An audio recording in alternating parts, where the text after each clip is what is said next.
Welcome to this edition of Conversations with the Mayor, where we get to talk with Mayor Dan Rizzo about projects, issues, news, events going on within the city. Welcome, Dan. It's been a few months. It's always a pleasure, Ed. It's always a pleasure to sit down and talk with you as well. And we want to start off with some of, I won't call them the minor issues, but there's one big issue related to the city that we've all been working with for years, and we're going to kind of save that one to the end, if you will. Sure. Let's talk a little bit about tornado relief and the city's rebound and response to that whole thing. Of course, we had the tornado came through in August. There was a lot of work being done, and now here we are almost 2 months probably later on. What's going on related to tornado relief? Are we pretty much over with that, or? Well, okay, so first off, one modest correction. It was July 28th. July 28th, so there you go. Obviously, took our city by surprise, but I'm very proud of the way the city responded. Our first responders and Public Works Department and outside contractors just did a remarkable job getting the city back up and running in what I think was a very, very quick period of time. We are still trying to help people. There's still, as much as most of the impacts, as you might see driving through the city, are pretty much gone, except for some individuals, businesses, homeowners that are still suffering as a result of it. We still have a dozen families or more that are still displaced from their homes. You may see some of these blue tops on tops of homes where these homes are uninhabitable. So, we're trying to help the process along in any way that we can, and we've certainly extended our resources from the mayor's office out to people that were severely impacted, as well as those that still continue to suffer in some ways, whether it be having suffered extensive damage, but being able to remain in their homes while repairs are underway, and those people that suffered significant financial hardship. That's why we created the Revere Tornado Relief Fund.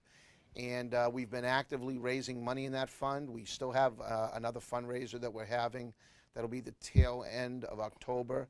And we've received applications. The application process closed, the submission of applications closed September 15th.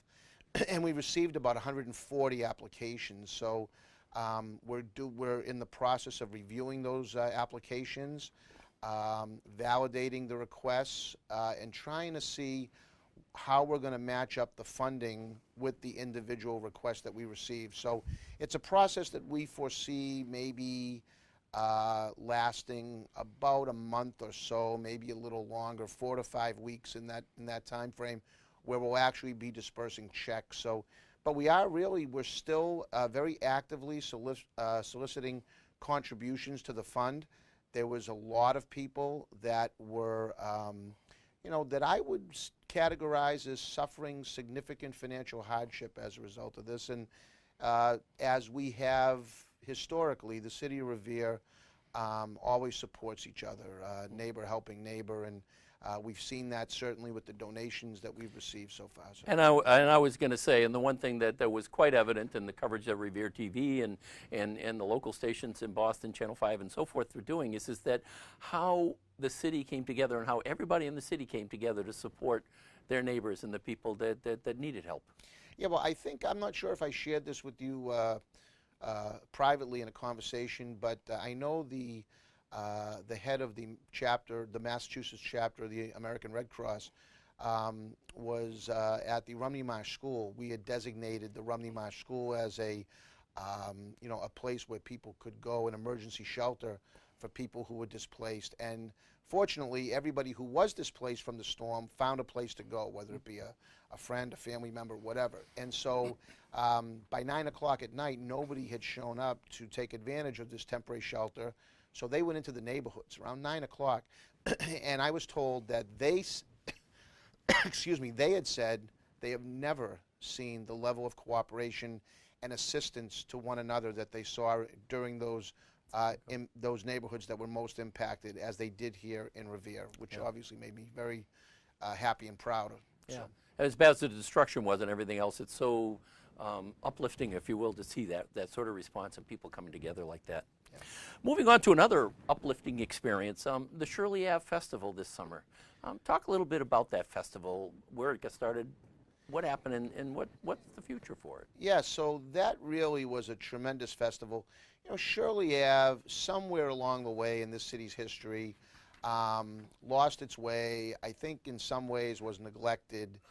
And we have tried to, in conjunction with the neighborhood, with local businesses, local residents, and the neighborhood developers, we've tried to put together a plan, a pathway forward for that area.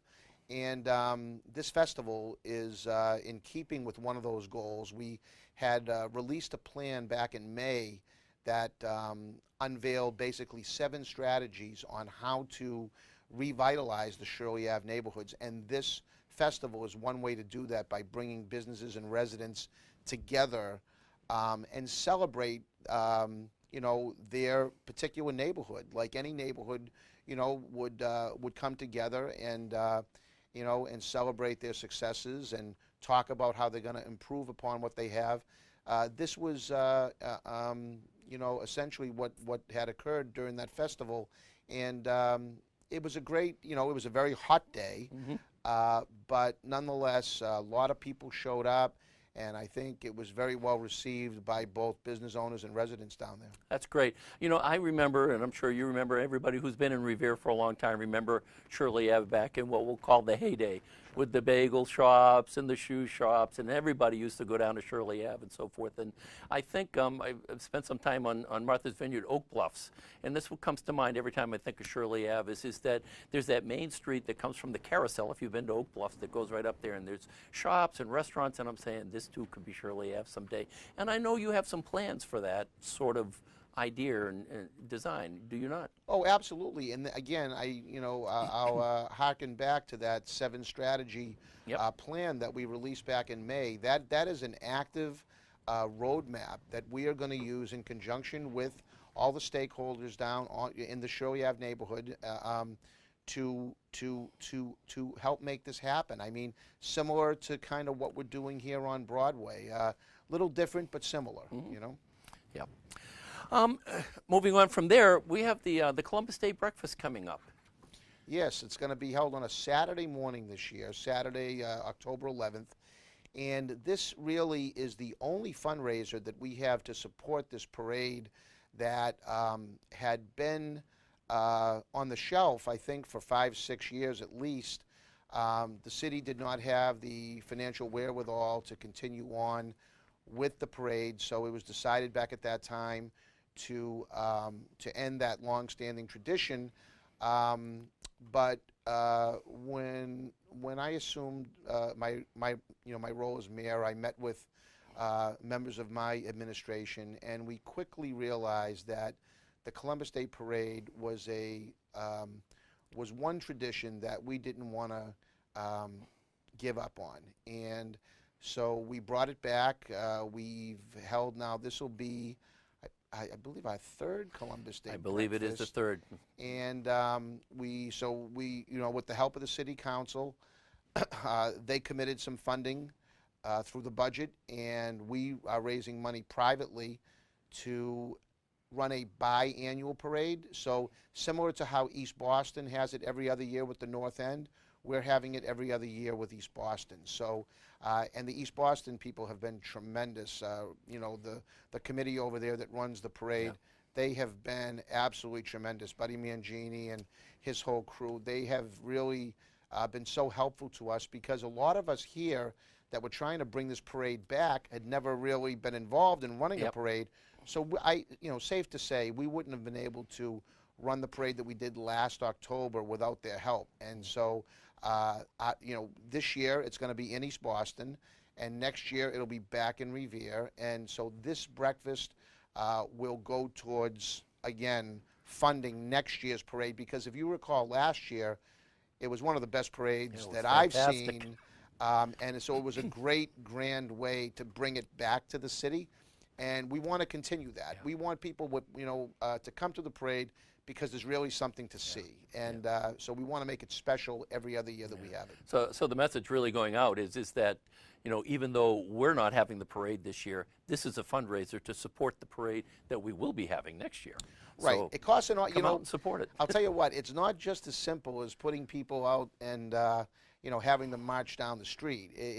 There's a lot to it, not only in the planning process, but in the financing portion, because to get a lot of these bands and organizations to participate and to, obviously you've got, public works and police that's, needed.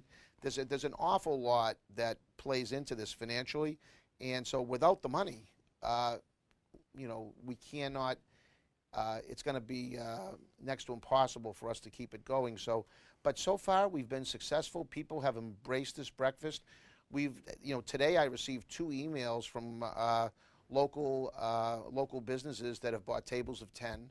And it's only $25, so it's not a huge financial commitment, Yep. particularly if a business wants to get themselves involved and say, look, this is a great community event to rally around. So for $250, I can take 10 of my employees or, 10 clients or 10 customers, have them participate in the breakfast. It's a lot of fun. We're going to have speakers. I think presumably we're going to have our state and federal delegation. We've got some gubernatorial candidates that we're waiting on responses. I think we got one. So, it'll be interesting. Well, it just brought to mind one question. Will it be a roast again? Oh, sure it will. Sure it will. Which is always fun. The good thing about it is you never know who's being picked on. Yeah. So it could be somebody in the audience. It could be somebody that's going to be a featured speaker. So, Right. But the whole key is to have fun Well, because, anybody can wake up and go and have a little buffet breakfast somewhere. So you got to make it a little bit fun, and so generally speaking, it's a good time. There's the key: entertainment with support for the parade coming up. So yeah, great event. Moving on from there to something else that I know that's been near and dear to your heart, and you've talked about many times, is Parks and Recreation, and in particular playground renovations. And there are 2 that come to mind. One that I'm intimately involved with, the Louis Pasteur Park, and also the DeSalvo Park. Both of which took place as a result of grants, I believe, that the city was able to obtain from the state. You want to talk a little bit about those? Yeah, it's a terrific program. It's the Common Backyard Grant Program through the Secretary of Energy and Environmental Affairs. And, the Commonwealth, really, without their help, these projects would not be possible. We just don't have the financial wherewithal to do it. But with their help and a little modest kick-in from the city, we were able to rehabilitate. Actually, residents were able to renovate parks in their respective neighborhoods. One down at DeSalvo Park, Right. which Near is the at the Wayland Whalen and SBA Yep. West Revere School Complex, and the other one was Louis Pasteur Park in your neighborhood, Exactly. in Beachmont. And it was great to see the residents out there. I had stopped down, to offer some moral support, during both build-outs, but it was really, really nice to see the neighbors taking a stake and ownership in their own neighborhoods and the future of those playgrounds that I think look spectacular. You've seen them both, I'm sure, and we'll be having a ribbon cutting actually this coming weekend at Louis Pasteur Park. This Saturday, the Louis Pasteur will be doing the dedication, right? Yeah. So and they had the ribbon cutting and the unveiling of the new park at DeSalvo last summer. So, it's a great program, and we think that maintaining and revitalizing these open spaces, particularly these playgrounds, are really a key to a strong community and strong neighborhoods. Yeah, and it's so encouraging to see during the build and even afterwards, people walking part of the park, wondering, when can we get in there? The kids literally jumping up and down with joy to see the equipment that's in there. So really looking forward to the dedication on Saturday. And I want to publicly, say that the support throughout the city. And I'm at risk of not catching everybody, but the DPW, Parks and Recreation, Revere on the Move, which is instrumentally involved in helping us project plan this whole thing and all the various meetings and support things, your office. It's been great. So, I mean, these things, and they talk about it takes a village. Things like this do take a village, and the villages come together for both of them. Well, absolutely, and you know, I think it's terrific, the mentality behind this common backyard grant and the way that it pulls the neighbors out to help participate. I think in the long run benefits these projects as well, because you know, somebody that's out there, you know, working, you know, hour after hour to put this park together, they've got some ownership of that now.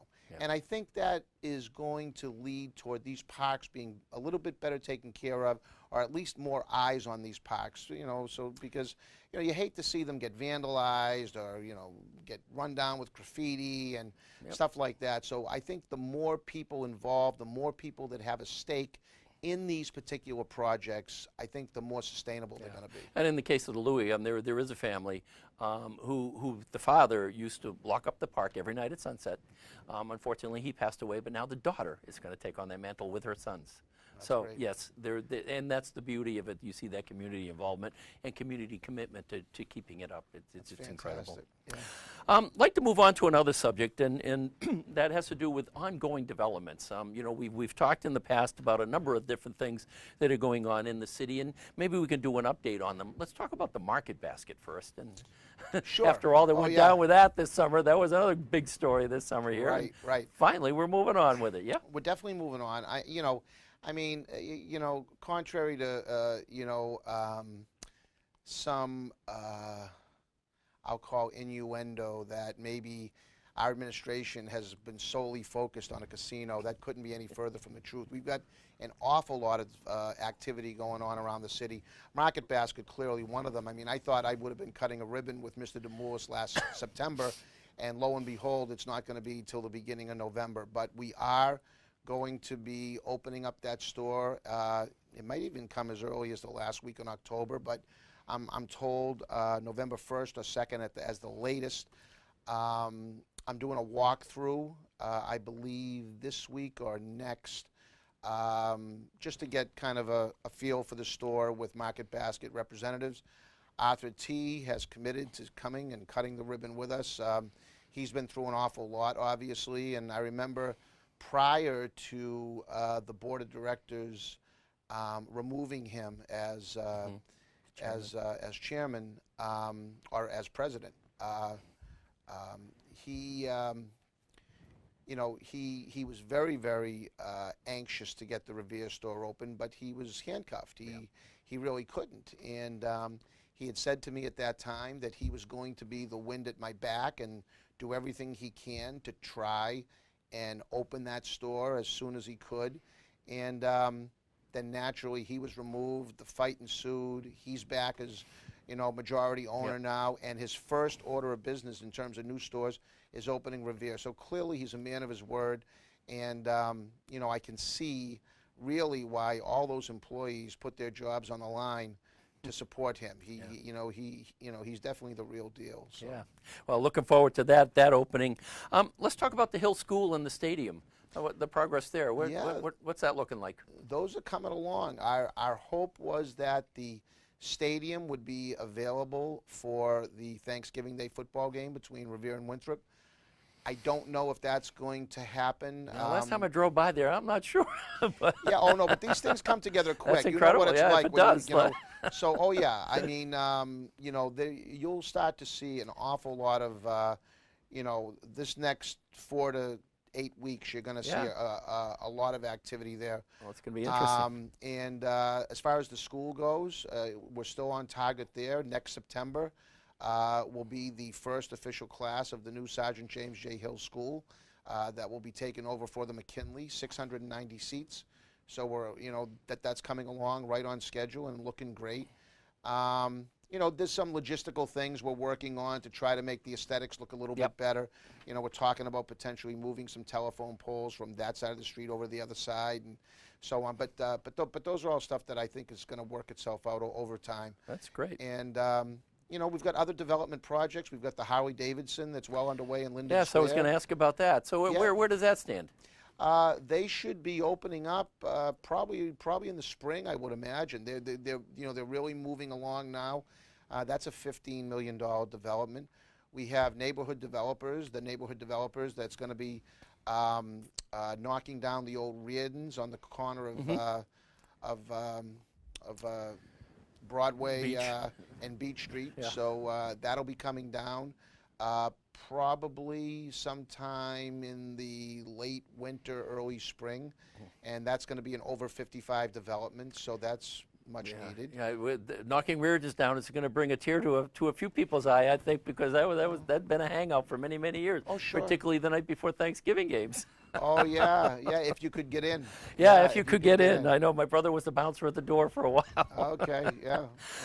One of the other things that you've got going on, and we can see some of the fruits of that going on now up near City Hall after the tornado and all, is Broadway revitalization project. Talk a little bit about where that's at.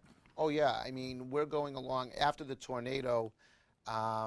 Secretary Bilecki came out, and he's the Secretary of Housing and Economic Development, and he came out to see what he could do to lend a hand. And there was a lot of we sustained a lot of public damage, to our public buildings and public infrastructure, lots of trees knocked down, stuff like that. So we had received a grant for $1.5 million that was helping us with this revitalization on Broadway. And him and I were driving down Broadway, and he said, why don't you tack 25% onto that? So that was fantastic news for us, and it's allowing us to do a lot more things that we wanted to do, but we're obviously everything's limited by funding. So we have an awful lot of stuff going. We have the police station's coming down to provide more parking out there for people that want to visit our central business district. You can drive down Broadway now and see a lot of the streetscape work being done, a lot of sidewalks and pedestrian crossings. We've marked out where we're planting new trees all up and down Broadway, the entire length of Broadway, really. More, we're extending the ornamental lighting in both directions. The building from Peter Wu's, which is on the corner of Park Ave and goes to the Revere House of Pizza, their architect was in site plan review, and that whole block of stores is being refaced. Wonderful. And this is all as a result, realistically, of our investment, our public investment into the revitalization of Broadway. And that's why it was so important to me when I ran for mayor that we laid out a plan on how we were going to revitalize, because if we show a public commitment to improving areas, and we're starting here on Broadway, it's not going to end there. Right. It's going to something we want to bring all around the city. But if we show a commitment to public investment, we believe that private investment would follow. And that's what we're seeing with this building down there now. We've got other conversations that we're having with other owners of property up and down Broadway. And I think the more that we make it appealing for investors and developers, the more we're going to see activity with respect to businesses that want to be on Broadway. And so it's one neighborhood, one district at a time. But there's an awful lot of good stuff going on down there. And I'm sure there's a lot of other things, but one of them that's also very visible right now is the Waterfront Square project, particularly the condos, I believe it is, that are being developed down towards Revere Street. Right, right. Well, we have, Covington, it's very apparent now if you drive down the north lot. You'll see Lot 1 that's underway, 194 units, high-end apartments. 1 and 2 bedrooms, so we've always been very cognizant to not try. We want to make these residential living to not overtax our school department. So they're 1 and 2 bedrooms. Actually, 70% 1 bedrooms, 30% 2 bedrooms. 194 units, total value of about $45 million. Next week or the week after, TA Associates will be passing papers on Lot 3 for another 240 units, and again, high-end luxury living down on the beach. That's going to be, I think, around a $50 million investment. So we're really starting to see that private investment come as a result of the $80 to $90 million public investment down at Wonderland Station. So very, very exciting. This coming month, I'm not sure when, my economic development director, John Festa, can give me the exact date, but we're meeting with some overseas developers who are interested in putting up a hotel down on that site. I was just going to ask Right. because I thought a hotel was part of that project. Absolutely. In fact, contractually, it's part of that project. So there has to be a hotel in the ground down there. We just granted an extension. There was a charge for that. I believe it was $75,000. That would extend the time frame because there was a lot of speculation on the casino question and how many rooms and what type of hotel. So everything was a lot of things were put on hold as a result of this decision. So, but safe to say that we're actively pursuing conversations with the master developer, Joe DeGangi, and interested parties that want to invest here in the city. And you mentioned casino, and this is the last subject that we want to talk about today. I saved the best in a sense, or the biggest for last, in terms of the decision that came down from the Mass Gaming Commission last week, I believe it was, giving the license to Everett. So not to dwell on why they did what they did, but as you've mentioned so many times, we need to look forward and move on from here and plan. And there was always discussions about, what we would do if it didn't happen. Some of the things I'd like to talk about, but first and foremost, I want to talk about Suffolk Downs because we know that's going to be an immediate impact to the city and the people who work there. And I know you've been doing a lot of work trying to help those people who are going to be, frankly, losing their jobs and their way of life. So talk a little bit about what's going on in that arena. Yeah, so I was down at Suffolk Downs last week with Secretary of Labor, Rachel Caprillion, Chip Tuttle, obviously the COO, and the emergency response team that the state has to help major employers or employees of major employers who close. So it was very, I mean, it was the worst case scenario in my mind because one of the driving forces for me, amongst many, but one of the driving forces certainly was the preservation of those jobs that have been part of our community for decades, close to 80 years. And a lot of those workers down there, they have a very defined skill set in what they do. I mean, it's the last thoroughbred racetrack in all of New England. And the notion of losing your job and you can imagine, the ages and socioeconomics and all the stuff that plays into that. It's a real difficult situation. A lot of people are going to find themselves in a real difficult situation. And so that decision just wasn't about a casino. It was about livelihoods that unfortunately now have been put on hold or potentially lost. So, I told them, and I will stand by them as in any way I can. I've reached out to people like Arthur DeMoulis. I was just going to bring that up. Yes. NECO, major employers here in the city that may be able to help these people at least in the short term, and they've been very cooperative. I've talked to Marty Walsh, who obviously has a vested interest in this because naturally a good chunk of that track sits in the city of Boston, and he's as concerned about those workers as I am. And so we're both committed to trying to do everything we can to help these displaced workers down there. As far as the future of Suffolk Downs, I've met with ownership at Suffolk Downs on 2 different occasions since that decision. Our desire as a city would be to see those sites master planned. They're Wonderland and Suffolk Downs are 2 big parcels that certainly warrant a master plan. They are committed to that, but this is not something that's going to happen overnight. So, but clearly, as valuable as that land is to the city, you've got to think ownership of that property doesn't want to see it sit vacant either. Right.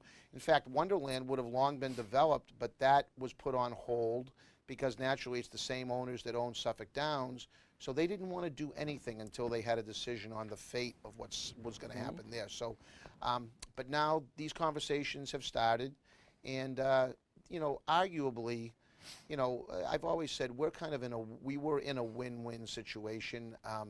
You know, if we got the casino license, to me, that would have been an incredible destination down there that would have coupled a resort-style casino and a thoroughbred racetrack. Would have been spectacular.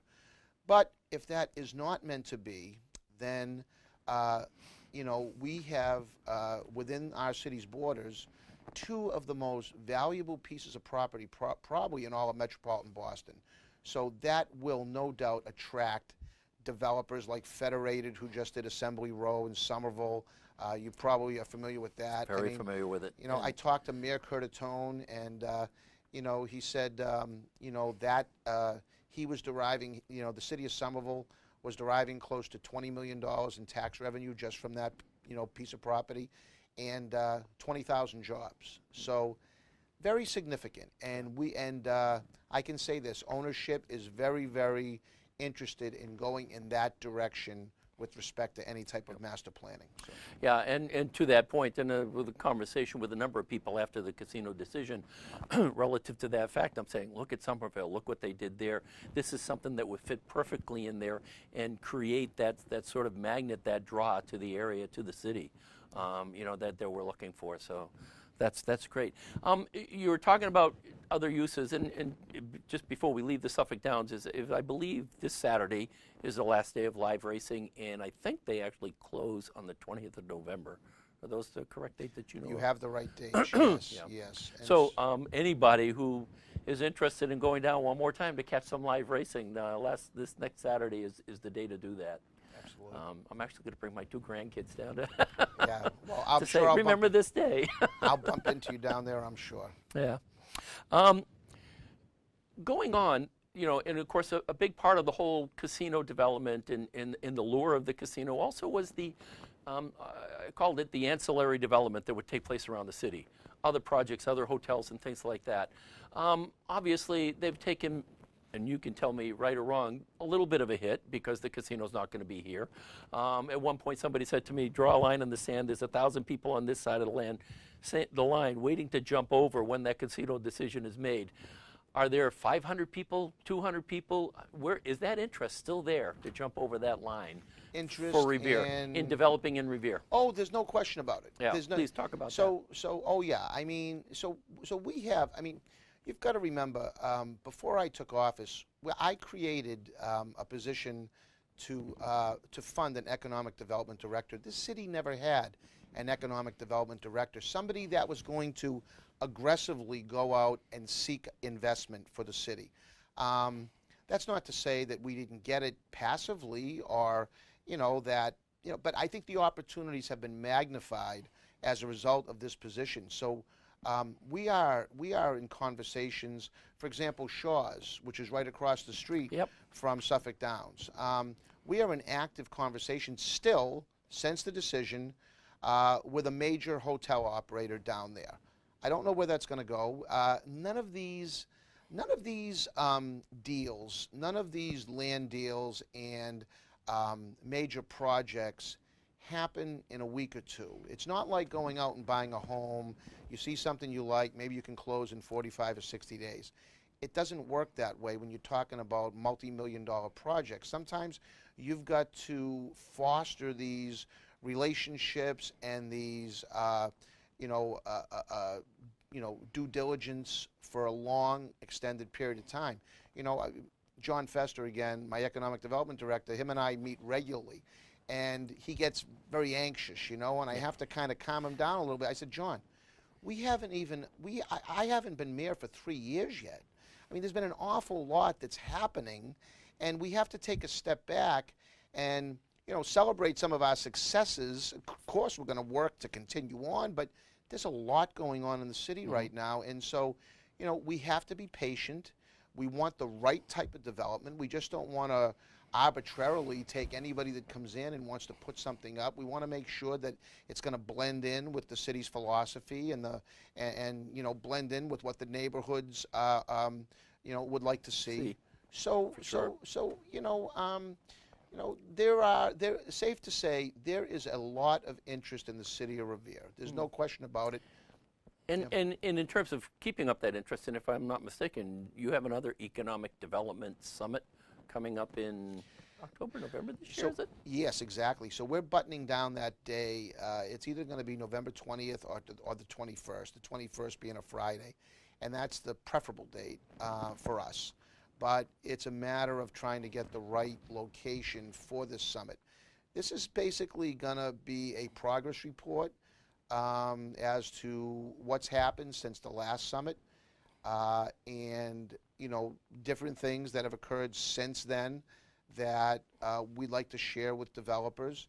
And there's already a lot of interest, in the development world to come back or to come for the first time and attend this summit. I think it's going to be I thought the last one was very successful. We want to capitalize on what we did right and actually expand upon some of the things that we did during the last summit, because the more that we can put people and bring people into the city to show them what Revere has to offer. I mean, when you think about the city, and I know I sound like a broken record sometimes, but we've got a 2.5-mile beachfront, and we're literally a 5-minute drive to downtown Boston and Logan Airport. We've got 3 stops on public transportation. Mayor Curtatone in Somerville fought and fought and fought for a stop on the Orange Line to get Assembly Row going.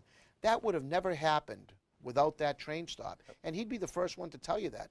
We've got Wonderland, we've got Revere Beach Station, and we've got Beachmont, and Suffolk Downs, which technically isn't in the city of Revere, but that property is right there. So we certainly are set up with respect to public transportation and our proximity to Boston and Logan. So, this is going to be, it's up to us to go out and bring people here, which is what we're doing. And I find the more we do that and the more we get people to come to the city to see what the city has to offer, the more conversations ensue from that point. So that's good. And the last piece on that, that question that I had has to do with looking ahead relative to the city's budget and ability to support the city services, because Ed, when you talk around the city, one of the biggest concerns about the casino not happening is what's going to happen to the budget in city services, because there were a lot of people were counting on different things in terms of revenue coming in from the casino to support city services and budget. Can you talk a little bit about what you foresee in terms of the impact to the budget and city services going forward? Yeah, I mean, listen, we've never had a casino. We don't have a casino now.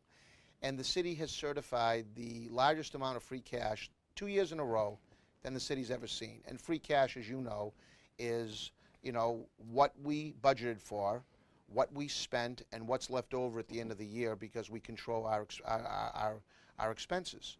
2 years in a row, we have certified well over $3 million in free cash. Now, our bond rating has taken 2 upgrades, while other cities and towns have seen a reduction in their rating. So, I mean, if I could add, those bond upgrades don't come as a result of a reflection on the possibility of a casino. They're because of things that are concretely taking place. It's this moment in time is what we're based on. We're not going to get an upgrade in our bond rating because they think we might get a casino built in 3 or 4 years. Speculation was the word I was looking for. So to answer your question, Ed, because your question was, how are we going to meet these expenses? Right. And it's the same way that we've been doing it. It's to do as much as we can to generate new growth, which in turn generates new tax revenue. It's to spend responsibly. There's that fine line between, running a good city and providing, maximizing your services, and coupling that with people's ability to pay. Now, fortunately, we're limited by Proposition 2.5. So, residential homeowners and commercial taxpayers, can take comfort in knowing that we can't go above a 2.5% per year limit. But, like most cities and towns, particularly urban cities and towns, we're always at that limit. We go our 2.5%. And because out of that, there's a lot of obligations that the city has. And So, you know, we try to do, you probably know, we've talked about trying to do some renovations in City Hall. And, you know, it's become a little bit of a political football. It's $1 million, I think, total that we were looking for, which, at the end of the year comes out to, if we would have bonded for 20 years, like $50,000 a year. But what that means, it's not just spending money willy-nilly. It's money that we think is a good investment in our building where not only residents come, but potential investors come. And we want to have an image as a city, as a professional place to do business. And so I'm hopeful that as we go forward and I have conversations and dialogue with councilors, that they'll understand we're on the same page. I don't want to spend money that the city doesn't have, but you have to balance that with what you provide in services or what you provide in infrastructure and repairs and upgrades as to what you can afford. And I'm not going to go to them and ask for a request that I don't think we can afford. It wouldn't make sense for me to do that. Yeah.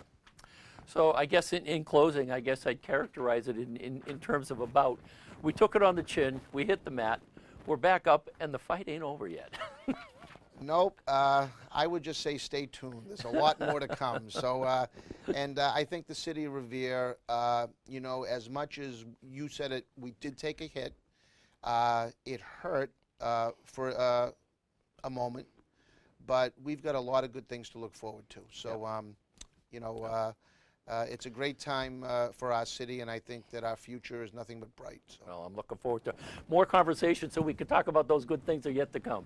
Excellent. Thank you, Dan. Thank you for having me, Ed. Thank you all, and until the next time, take care.